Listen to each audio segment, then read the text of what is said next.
utakuja wakati ambao watayakataa mafundisho yenye uzima. Mbona hii ni hatari? Kuishi katika wakati wa watu ambao wanakataa mafundisho yenye nini?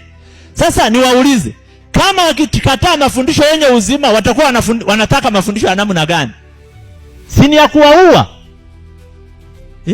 Kukataa mafundisho yenye uzima, wakati utakuja watakataa mafundisho yenye, ila kwa kuzifuata nia zao wenyewe watajipatia walimu makundi, kwa kuwa wana masikio ya utafiti, nao watijiepusha wasisikie yaliyo kweli na kuzigeukia hadithi za uongo. Ndugu zangu, msikie, watakataa mafundisho yenye nini? Watajipatia walimu makundi, kwa sababu wana masikio yenye nini?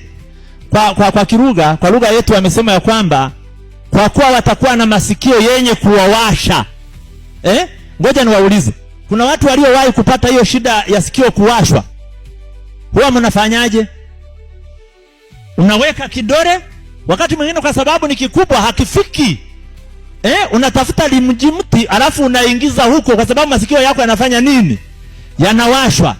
Masikio ya watu katika siku za mwisho kwa upande wa kiroho yatakuwa yanawawasha, lakini mtu wa kuweka mle ili angalau asikie afueni ni mafundisho laini. Moja, tuwaombee kwamba waliokosa wanaume watapata. Wale waliokosa visa kwenda Marekani, tutaombea mtapata. Mikosi iliyoingia kwenye biashara yenu tutafukuza. Watu wanamiminika. Hivi kweli hayo mafundisho ni mafundisho yenye uzima au ni mafundisho laini? Naomba tuambizane ukweli. Hapa ndio tunajifunzia na tunaokolewa hapa katika Biblia. Watu wa siku za mwisho watayakataa mafundisho yenye nini? Kuna Mprotestanti mmoja niliwahi kuongea naye huko Kongo. Sasa nikamwambia hivi, huwa mnajifunza kitabu cha Daniel na Ufunuo? Akaniambia, tena hayo mambo mimi nayakataa kabisa, kwa sababu nikiyasoma naogopa. Nikisikia zile habari za wale wanyama naogopa kabisa. Kama sasa wewe hata ukiogopa, kama ni unabii, ina maana huo unabii hautatimia kwa sababu unauogopa? Si ni vyema ujifunze, ujue namna ya kujiandaa kuliko kuukwepa? Akasema ni kweli, lakini ndugu yangu huwa inanitia hofu sana. Nikamwambia ngoja nikwambie. Kwa mfano nikaanza sasa nikiingilia mlango mwingine. Imeandikwa kwamba watatokea wanyama wanne. Mnyama wa kwanza ni simba. Mnyama wa pili ni mfano wa dubu. Mnyama wa tatu ni chui. Mnyama wa nne ni mnyama wa kutisha mwenye pembe 10 na vichwa 7. Si ndio? Na katika hizo pembe likaota pembe lingine 3 zikang'olewa. Na wanaposema mnyama hapo wanasema ufalme. Sasa nilipofika huko katikati, sijui alikuwa amevutiwa, akasema tena umeanza yale ambayo yananiogofya. Sijui mnanipata vizuri. Hayo watu wanakwepa, hawataki kusikia. Lakini mahubiri ya utajirisho ndio watu wanafanya nini? Kumbe ni utimilifu wa unabii unaosema kwamba watakataa mafundisho yenye nini? Ukiwafundisha watu mwache uzinzi, mwache uchuki, mwache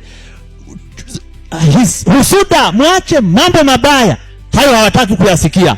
Lakini miujiza kwamba muje nitawaponya, nitawaokoa, wale viwete watatembea, watu wanamimilika kwenda sehemu hiyo.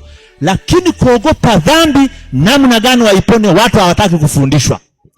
Si mnanipata vizuri? Watu watakuwa na masikio yenye nini? Yenye kuwawasha. Hivi mnaweza kukubali tuseme Isaya 30 mstari wa 9? Na ninajua bila shaka mtakubali msikie unabii mwingine ambao ni wa kutisha zaidi. Nimewaambia sura ya ngapi? 30 mstari wa 9. Maandiko yanasema hivi: kwa maana watu hawa ni watu waasi, watoto wasemao uongo, watoto wasiotaka kusikia sheria ya Bwana, wawaambiao waonaji msione, na manabii msitoe unabii wa maneno ya haki.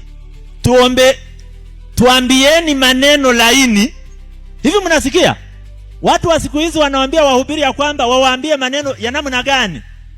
hubirini maneno ya danganyayo, tokeni katika njia, geukeni mtoke katika mapito, mkomesheni mtakatifu wa Israeli mbele yetu. Roho za watu ndivyo zilivyo, hawataki kumuona Mungu akiwa anawaongoza. Sasa sisi ili tuokoke huu mtego, tuchukue Biblia. Unakuja kunifundisha? Sawa. Unafundisha imani gani? Ni kwamba atakayeamini atabatizwa, lakini tutamnyunyizia maji kwenye kipaji cha uso. Sawa, nisomee hilo. Hivi mnasikia namna ya kupima imani? Nisomee hilo. Wapi mtu wa Mungu amebatizwa au amebatiza katika Biblia akinyunyizia maji kwenye kipaji cha nini? Cha uso. Akipata ufuate, lakini mpaka kesho hapati. Na kesho itafika, kesho hapati. Jambo la pili, akikwambia kwamba siku ya ibada ni Jumapili au ni Ijumaa au ni Jumamosi, sawa, nakubali, lakini nisomee, nipe andiko. Hivi mnanipata vizuri? Akipata sehemu ambapo Mungu ameagiza ya kwamba Jumapili ni siku ya kupumzika, ufuate, lakini hapati. Muri akwambia kwamba Yesu amezaliwa tarehe 25 ndio Krismasi, sawa, nakubali, lakini nisomee tarehe gani? Tarehe hiyo imeandikwa wapi katika Biblia? Akipata ufuate, asipopata fanya nini? Acha. Uongozi wetu mkuu wa kanisa letu uko Marekani au Ulaya, sawa, imeandikwa wapi ya kwamba kanisa la Mungu linakuwa na makao makuu hapa duniani? Akipata fuata, asipopata acha. Si ndivyo hivyo wanavyopima imani?